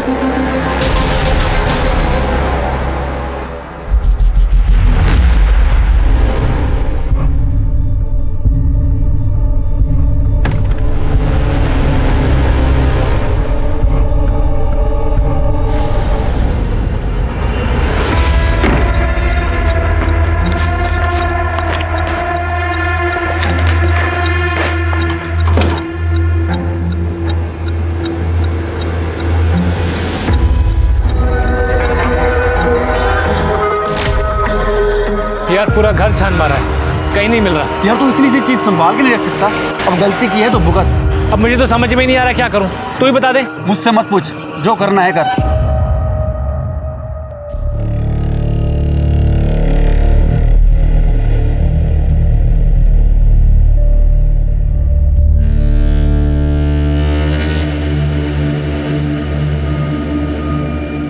ज्योति के अनुसार शादी के नाम पर उसके साथ छल हुआ था। जमीन का बंटवारा बचाने के नाम पर उसे दोनों भाइयों की पत्नी बनाया जा रहा था। एक औरत की बलि चढ़ाई जा रही थी, इसलिए वो अपनी जान बचाकर अपनी इच्छा से अपनी जिंदगी जीने के लिए घर से भाग निकली। लेकिन पुलिस के सामने यह साबित होना बाकी था कि ज्योति बहुविवाह यानी कि पॉलीगैमी का शिकार थी या नहीं। और भी ऐसे कई सवाल थे जिनके जवाब नदारद थे। ज्योति ने पंकज से झूठ क्यों बोला कि उसके पेट में पलने वाला बच्चा पंकज का है, और अगर पंकज उसे छोड़ चुका था तो इस बार वो भागकर कहां और किसके पास जा रही थी? क्या ज्योति झूठ बोल रही थी और सच कुछ और था, या फिर उसका डर सही था और उसकी जान को खतरा था?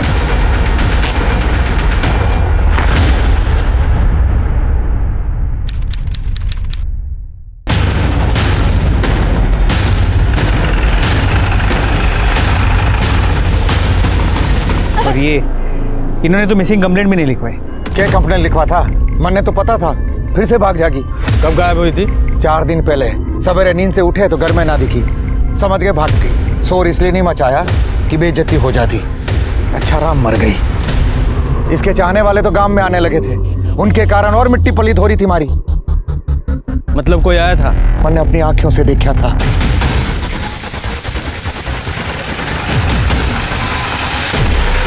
जब उसने मारा घर छोड़ ही दिया था, हमारे वारिस को लेके भाग गई थी, इज्जत का भट्टा बिठा दिया, तो फिर हमें क्या मतलब? वो सुसरी जिंदा है या मर गई? तुम लोगों ने उसे मारने की धमकी दी थी ना? भूल कर रहे दरोगा, हमारा वंश बढ़ाने वाला था उसके पेट में। बालक के आने तक तो हम उसे खरोच तक नहीं आने देते। घर में रहती, जिंदा रहती, ध्यान नहीं दिया होगा, किसी ने मार दिया होगा। मर गई तो हम क्या करें? ज्योति जिस रात गायब हुई, तू कहाँ था? घर पे ही थे। और कहाँ थे हम? तू? अरे घर पे ही था। किशन ने बताया कि ज्योति से मिलने कोई आदमी आया था, अंदाजा है कौन था वो? यो तो पता नहीं कौन था, पर हाँ कोई तो मिलने आया था। भाई साहब, ये ज्योति का घर यही है क्या? हाँ भाई साहब, क्या घर तो यही है, बाकी तू बता, तू कौन है? क्या काम है तूने ज्योति से? भाई साहब जेल भिजवाना है उसको। मुमताज बन के मेरे ऑफिस में काम कर रही थी और पैसे लेकर भागी है वो। बोला तू जेल भिजवाएगा? बेवकूफ लग रहे हैं हम। नहीं भाई साहब देखिए, आशिकी लड़ाने आया ना ज्योति से? मार साले को। आशिकी लड़ाने आया ना? तेरा हवाई जहाज में आता हूं मैं साले। रिंकू समझा। अरे ये तेरी ज्योति मुमताज जो कोई भी है अभी आना रहती, अपने बाप के घर पे है वो, वहीं जाके बस। शर्मा, ये ज्योति ने बताया था कि उसे बहुविवाह पॉलीगैमी के नाम पर दोनों भाइयों के साथ सोने के लिए मजबूर किया जा रहा था, जिसकी गवाह उनके घर की नौकरानी वो बिट्टो थी। ज्योति झूठ बोल रही है सच बोल रही है, ये जानने के लिए बिट्टो का मिलना बहुत जरूरी है। लेकिन सर ज्योति के ससुराल वालों ने कंप्लेंट लिखवाई थी कि बिट्टो उनके घर पे चोरी करके भागी। तुम्हें लगता है ये ज्योति के ससुराल वाले सच बोल रहे हैं? हेलो, क्या? ठीक है सर, दिल्ली से पीएसआई तोमर का फोन था। पंकज अपने घर से गायब है या गायब कर दिया गया है? शर्मा, इस पंकज के कॉल रिकॉर्ड्स और मोबाइल लोकेशंस निकालो और अपने खबरियों का अलर्ट करो। ये बिट्टो और इस पंकज दोनों का मिलना बहुत जरूरी है। इतनी जल्दी क्यों है तने मरने की? एक बार मारा काम हो जाने दे, फिर तेरी यो इच्छा भी पूरी कर दे। इसलिए खा पी के तू मस्त रह। नहीं, मुझे जाने दो, मैं किसी को कुछ नहीं बताऊंगी। मुझे जाने दो यहाँ से। यो तेरी सजा है जिसे तुझे भुगतना पड़ेगा। मुझे नहीं खाना।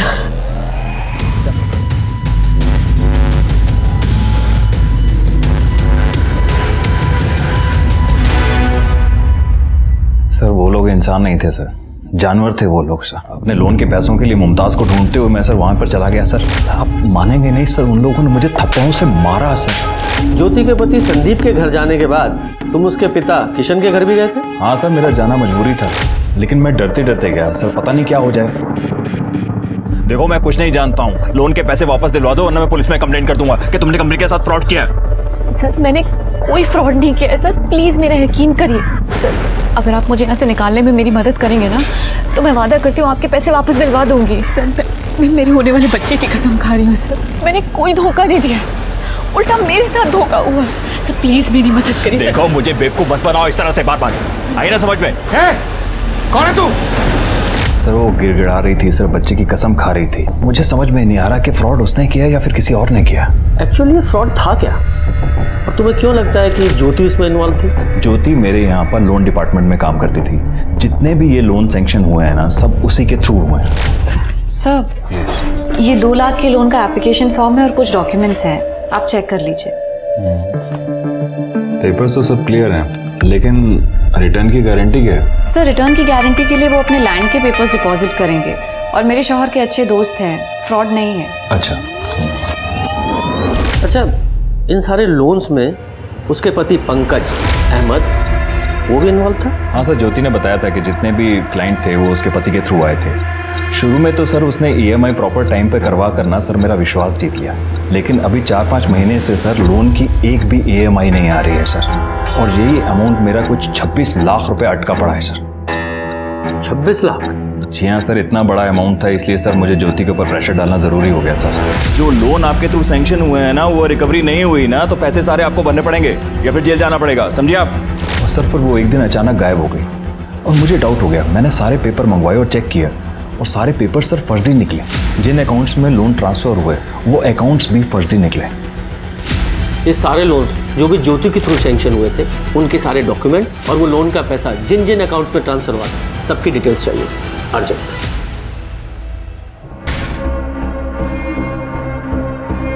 शर्मा, ये पंकज और लोन का 26 लाख रुपया दोनों ही गायब है। लगता है दोनों ही फ्रॉड भी है। सर मुझे तो इस नवीन पे भी डाउट हो रहा है। ज्योति की वजह से उसे 26 लाख का फटका लगा, पर वो इतने आराम से बैठा हुआ है। ये नवीन ने जो स्टोरी सुनाई है, जरा पता करो इसमें कितनी सच्चाई है। Please sir. सर ज्योति की पोस्टमार्टम रिपोर्ट, उसकी मौत रात 8 से 9 बजे के बीच सर पे रॉड या किसी भारी चीज से वार करने की वजह से हुई। और उसकी बॉडी को जलाने की भी कोशिश तो की गई, लेकिन पेट्रोल या केरोसिन जैसी किसी चीज का इस्तेमाल नहीं किया गया। ये ज्योति जो घर से बैग लेकर भागी थी, वो भी उसकी बॉडी के पास खुला हुआ पड़ा मिला, और उसमें जो कपड़े थे वो भी उसकी बॉडी पर अधजले जले मिले। इसका मतलब तो लगता तो ऐसे ही। और ये पंकज, उसके कॉल रिकॉर्ड से कुछ पता चला? सर उसका फोन फर्जी डॉक्यूमेंट्स पे लिया गया है, और ज्योति के मर्डर के वक्त उसकी लोकेशन उसके गांव की ही थी। और ये प्रॉपर्टी के पेपर? सर वो भी फर्जी है। कुछ फर्जी, ये सिम कार्ड ये भी फर्जी डॉक्यूमेंट पे लिए गए, ये प्रॉपर्टी के पेपर्स फर्जी, यहाँ तक कि बैंक के सारे अकाउंट वो भी फर्जी डॉक्यूमेंट पे खोले गए। पता करो ये सारे अकाउंट्स किसने और कैसे खुलवाए, और ये भी पता करो इन सारे अकाउंट से किसने और कब कब पैसे निकलवाए। इसी से इस पंकज और ज्योति के फ्रॉड का पता चले शायद। जी सर। और सुनो, ये बिट्टो, इसका कुछ पता चला? सर नहीं, हमारे खबरी काम कर रहे हैं, लेकिन अब तक कोई इन्फॉर्मेशन नहीं मिल पाई। हमने गांव के लोगों से भी ये पॉलीगैमी बहु विवाह के बारे में पूछताछ करने की कोशिश की। सब लोग ज्योति के भागने को गांव की इज्जत के साथ जोड़ रहे हैं, कोई कुछ नहीं बता रहा। शर्मा, ये तो पता करना पड़ेगा कि ज्योति घर से भागने के लिए झूठ बोल रही थी या सचमुच में ऐसा था कि दोनों भाई उसे बीवी बनाकर उसके साथ रेप कर रहे थे। तो बिट्टो को ढूंढना पड़ेगा, क्योंकि वही असली सच्चाई था।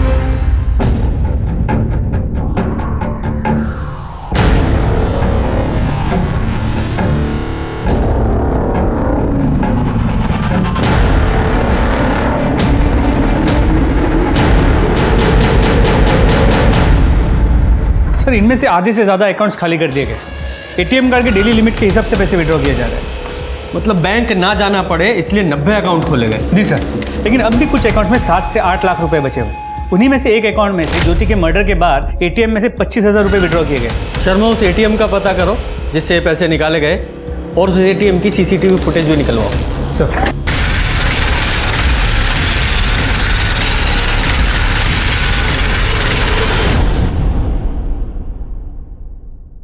सर, पंकज की मोबाइल लोकेशन के मुताबिक जिस वक्त ज्योति को किडनैप किया गया, उसकी मोबाइल की लोकेशन जयपुर के जगतपुर एरिया की थी। पर यह भी पता चला कि हर महीने 15 दिन में उसकी मोबाइल की लोकेशन उसी एरिया में 3 से 4 दिन के लिए होती है। जयपुर की लोकल पुलिस को इन्फॉर्म करो और पता करो इस पंकज का उस एरिया से क्या संबंध है। जी सर। जयपुर पुलिस की मदद से पंकज की तलाश शुरू हुई, और तभी उन्हें हरियाणा से एक ऐसी लीड मिली जिसने कई सवालों के जवाब तय कर दिए। सर जयपुर पुलिस पंकज की तलाश कर रही है, लेकिन वो अब तक हाथ नहीं लगाए। तो सर इसमें दिल्ली हरियाणा बॉर्डर की उस एटीएम की फुटेज है जहाँ पे ज्योति के मर्डर के बाद फेक अकाउंट से 25,000 रुपये निकाले गए। ये आदमी मुंह पे गमछा बांधा हुआ है, शक्ल तो पहचान में नहीं आ रही है। शर्मा, तो पंकज जैसा तो नहीं लग रहा है, ये बॉडी स्ट्रक्चर से मैच नहीं हो रहा। एक काम करो, इस एटीएम से इस टाइम पर जितने भी नोट निकाले गए उनके सारे सीरियल नंबर बैंक से पता करो। और हाँ, वो लड़के जो वेरिफिकेशन के लिए जाते हैं ना, इन सारे 90 अकाउंट्स के वेरिफिकेशन के लिए जो लड़के गए थे उन सबको पूछताछ के लिए बुलाओ। सर कैसे पॉसिबल है कि फर्जी डॉक्यूमेंट से 90 अकाउंट खुल गए और किसी को गलत नहीं लग रहा है? Excuse me. हेलो, ठीक है सर, बिट्टो का पता चल गया। कहाँ है वो? एक आदमी को रास्ते पर बेहोश पड़ी मिली थी, वहीं इसे हॉस्पिटल लेकर आया। जैसे ही इसे होश आया बोली पुलिस को बुलाओ। बहुत ही डरी हुई थी। कहाँ थी तुम इतने दिन और किससे बचकर भाग रही थी? पूरा जानवर लोग हैं साहब, वो इंसानों का परिवार नहीं, राक्षस है वो लोग। गांव में अम्मा की तबीयत खराब है, थोड़े पैसे चाहिए। 4 दिन पहले तनख्वाह दी है तेरे को, अब किस बात के पैसे मांग रही है? थोड़ा एडवांस चाहिए, काम करके सब चुका देंगे। काम तो बड़ा, तू यहाँ हल चला रही है, लाखों में सैलरी है जो तुझे एडवांस चाहिए। भाई ध्यान रखिए उस पे, कहीं चोरी चकारी करके भाग ना जाए। जब खड़ी मुंह के देख रही है, जा जाके लस्सी लेके आ। बिट्टो, अरे क्यों उदास है तू? कितने पैसे चाहिए? 10,000 चाहिए थे। 10? बस ये ले, पूरे 20 वापस नहीं करना तेरे को, मैं खुद वसूल कर लूंगा। हाँ देख, मैं क्या कह रहा था, सुन, तेरे को माँ का इलाज कराना है ना। माँ का सोचकर हम सब बर्दाश्त करते थे। अच्छा, ये ज्योति घर से गई क्यों थी? उनकी किस्मत भी हमारी तरफ उल्टी थी।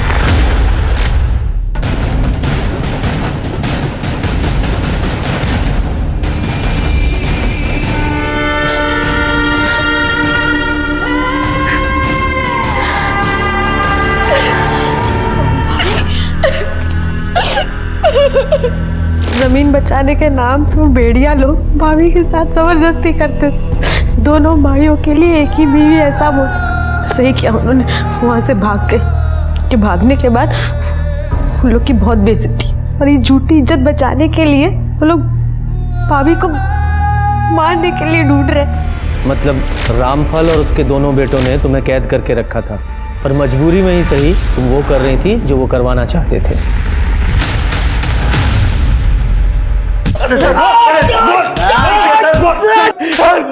तेरे इन दो नालायकों ने पहले ज्योति की जिंदगी बर्बाद की और तूने बिट्टो की।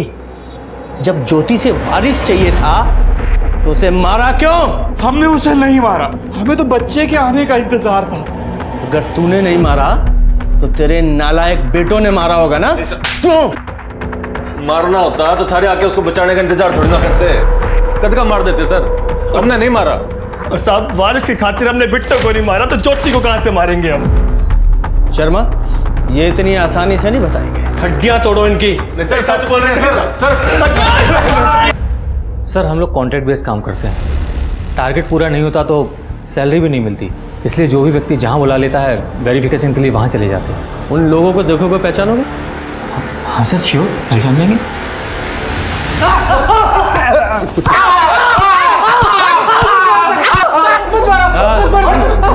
सर बताते, बताओ। सर हमें झूठे वेरिफिकेशन के लिए पैसे मिले थे सर। किसने दिए थे पैसे? बोल। पंकज ने, वो हमें अलग अलग जगह पे मिलने के लिए बुलाता था और उसने कहा था इस काम के लिए पैसे मिलेंगे और हम मान भी गए, पर कुछ दिन बाद पैसे आना बंद हो गए और वो दोनों गायब भी हो गए। वो दोनों? दूसरा कौन था? मतलब कोई औरत थी? नहीं सर, वो औरत नहीं, आदमी था। पंकज भाई, अकाउंट्स में कुछ गड़बड़ हुई है। मैं बैठा हूं ना बैंक में, तुम लोग टेंशन मत लो, मैं सब संभाल लूंगा, तुम पर कोई हाथ नहीं डालेगा। तू तो उन्हें बचा रहा था ना, तो अब आया ना पुलिस के हाथ में, तो अब कौन बचाएगा तुझे? पंकज कहाँ है? बोल, पंकज कहाँ है? सर जयपुर में।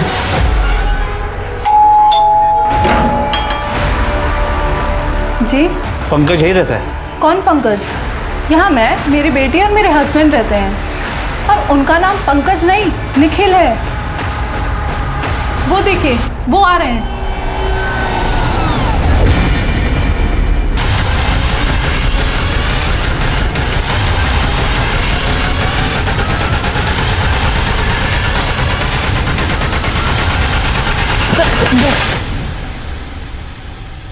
सर मेरा असली नाम निखिल है। मैंने ज्योति से झूठ कहा था कि मेरा नाम पंकज है। सर मैं पहले से शादीशुदा हूँ और ज्योति को मेरे सच के बारे में पता ना चल जाए, इसीलिए झूठ का सहारा लिया था। समझ गया, आगे बोल। सर सुमित और मैं एक साथ जयपुर से दिल्ली आए थे। सुमित की तो दिल्ली में बैंक में नौकरी लग गई, पर मुझे कहीं जॉब नहीं मिली, तो मैंने सुमित के साथ मिलकर एक प्लान बनाया। देख, तू अगर अपने बैंक में फर्जी अकाउंट खुलवा दे तो हम लोग रातों रात अमीर हो सकते हैं। अब इतने सारे अकाउंट खोलने के लिए बहुत सारे लोग और डॉक्यूमेंट चाहिए। अरे वेरिफिकेशन होता है यार बैंक की तरफ से। देख, तू बस वेरिफिकेशन संभाल ले, लोग और डॉक्यूमेंट्स मैं अरेंज कर दूंगा। सर मैं सेल्स में था, लोगों को फंसाना मुझे बहुत अच्छे से आता है। पैसों का लालच देकर मैंने कुछ लोग खड़े किए और इसने फर्जी डॉक्यूमेंट्स पे उनके अकाउंट खुलवा दिए। और उसके बाद तूने ज्योति को बेवकूफ़ बनाकर फर्जी प्रॉपर्टी के कागजात बनाए और उन कागजात पर लोन्स उठाए। जी सर। वो बेचारी तुझे फरिश्ता समझ रही थी, तो शैतान निकला। उसे मारा क्यों? नहीं सर, मैंने मारा नहीं है सर ज्योति को। अच्छा दिखाओ। ये जिस दिन ज्योति का मर्डर हुआ तेरी लोकेशन उसी गांव में थी, सच बोल, क्यों मारा उसे? सर मैं मानता हूँ कि मैं ज्योति के गांव गया था, लेकिन उसे मारने नहीं गया था, अपनी पासबुक और एटीएम लेने गया था। सर सुमित ने तो सारे पैसे अपने अकाउंट से निकाल लिए थे। मैंने अपना पूरा घर छान मारा, ना तो मुझे पासबुक मिली ना एटीएम मिला। सर मैं अच्छे से जानता था कि ज्योति के गांव जाना खतरे से खाली नहीं है, पर मैं क्या करता वही बार बार फोन करके बुला रही थी। तो मुझे लगा मैं गांव जाऊंगा, उसे इमोशनली ब्लैकमेल करूंगा और अपना पासबुक और एटीएम ले लूंगा। तुमने मुझसे झूठ बोला, फ्रॉड किया मेरे साथ। देखो, तुम्हें अगर पासबुक और एटीएम चाहिए ना, तो बदले में तुम मुझे यहाँ से ले चलो। सोच लो पंकज। हाँ तो मैं तुम्हें लेके जाऊंगा ना ज्योति, लेकिन उसके लिए मुझे पासबुक और एटीएम चाहिए ताकि मैं सब अरेंज कर पाऊँ। जैसे सब अरेंज हो जाएगा मैं तुम्हें यहाँ से ले जाऊंगा पक्का। तुम्हारी नियत में समझ चुकी हूँ पंकज, अब तुम्हें पासबुक एटीएम कुछ भी नहीं मिलेगा। और सर उसके बाद ज्योति वहाँ से चली गई, मेरे फंसे हुए पैसे मिलने का कोई चारा ही नहीं था। और सर मैं जानता था कि ये फ्रॉड का केस एक दिन सामने ज़रूर आएगा, इसलिए मैं चुप बैठ गया था। पर सर मैं कसम से कह रहा हूँ सर, मैंने ज्योति को मारा नहीं है सर। अगर ये पंकज सच बोल रहा है तो इसका मतलब ये है कि ज्योति को किसी गांव वाले ने या उसी के घर वाले ने मारा है, जिसे पता था कि ज्योति के पास पासबुक और एटीएम कार्ड है, क्योंकि एटीएम से पैसे ज्योति के मरने के बाद ही निकाले गए। सर मैं एक काम करो, जरा गांव में पता करो कि कौन है जो अचानक से अमीर बन गया है और पैसे उड़ा रहा है। जी सर।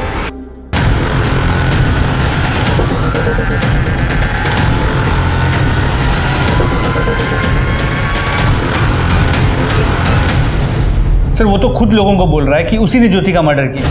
जोर शोर से शादी की तैयारियां चल रही, पर एडवांस में वही सीरियल नंबर के नोट्स बांट रहा है जो ज्योति के मर्डर के बाद एटीएम से निकाली गई। उठाओ इसे। तो बता, क्यों मारा अपनी बेटी को? कभी न मैंने नहीं मारा हमारी छोरी ने। अच्छा, जो तो खुद ही बताता हुआ घूम रहा है पूरे गांव में कि मैंने अपनी बेटी को मार दिया, वो क्या है? अरे वो तो इज्जत की खातिर झूठ बोलना पड़ेगा। रुका, अरे अपने गांव में बिरादरी की इज्जत की खातिर अपनी छोरी ज्योति का खून मैंने अपने हाथों से कर दिया। अच्छा? और वो झूठ मैंने खुद फैलाए थे, तभी तो बबलू का बाप बबलू और प्रिया की शादी के लिए तैयार हो गया। इतने सारे पैसे तेरे पास आए कहां से? क्यों? क्योंकि जिसने तुझे वो पैसे दिए ज्योति का मर्डर उसी ने किया है। यूं तो ज्योति को मारने के बाद एटीएम से पैसे तूने निकाले थे।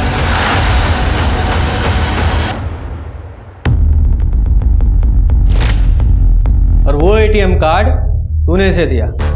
हाँ, क्योंकि मेरी शादी ना होने में सिर्फ दो ही प्रॉब्लम थी, एक पैसे की और एक दीदी के वजह से जो हमारी बदनामी हुई थी उसकी। पर इन्हीं दो वजह से बबलू के बापू हमारी शादी को ना करा रहा था, और फिर दीदी ने एटीएम दे के और पासबुक दे के हमारी पैसे की प्रॉब्लम सॉल्व कर दी थी। छोटी, मुझे माफ़ कर दे, हमारी वजह से तेरी शादी टूट गई।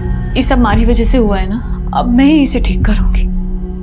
ये ले पासबुक और एटीएम कार्ड। इस अकाउंट में ना कम से कम 7-8 लाख रुपए हैं। इससे तेरी और बबलू की शादी धूमधाम से हो जाएगी। फिर मैंने बबलू को बताया कि हमारी पैसे की प्रॉब्लम सॉल्व हो गई है, तो इसने कहा पैसे तो हो गए, पर जो दाग इज्जत पे लग गया उसका क्या? जब तक वो नहीं धुलेगा ना, हमारा पप्पू ना ब्याह के लिए हानि करेगा। और ऊपर तब तक ज्योति थारे ही घर में थारे ही साथ रह रही है। मैंने तारा बाप नहीं समझ में आता, मारने के बजाय उसकी तीमरदारी में लगा हुआ है। अरे वो नहीं मार रहा तो क्या हो गया, हम मार देते हैं, है ना? और सारा पैसा भी हमारा ही हो जाएगा और तेरा बापू भी खुश हो जाएगा। उसके बाद दीदी जहाँ भी जाती मैं पूरी नज़र रखती उस पर। फिर वो एक दिन पंकज से मिलने गई तो मैंने बबलू को कॉल करके सब बता दिया, दीदी निकल चुकी है। अगर मैं सारे पैसे बापू ने दे देती तो मुझसे 1000 सवाल पूछता, इसलिए मैंने पैसे बबलू को दे दिए, ये कहकर कि इज्जत तो वापस आ गई है, तो फिर अब शादी पैसे की वजह से क्यों रुके। और ये पैसे उसने बापू को दे दिए। और वैसे भी मेरी शादी दीदी की वजह से टूटी थी, हमारी बदनामी हुई थी, पहले जैसा सब करना था, तो इसलिए मार दिया दीदी को। अब जाओ जेल, वहीं निकलेगी तुम्हारी बारात। हम सुधरेंगे तो समाज सुधरेगा।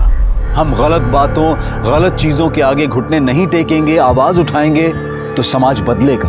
अब मैं अनूप सोनी आपसे विदा लेता हूं, फिर मुलाकात होगी क्राइम पेट्रोल सतर्क में एक और नए केस के साथ। तब तक अपना और अपने परिवार का ख्याल रखें, सतर्क रहें, सुरक्षित रहें और देखते रहें क्राइम पेट्रोल सतर्क। जय हिंद। इस तरह के और भी एपिसोड देखने के लिए हमारे चैनल को सब्सक्राइब करें और बेल आइकन दबाना ना भूलें।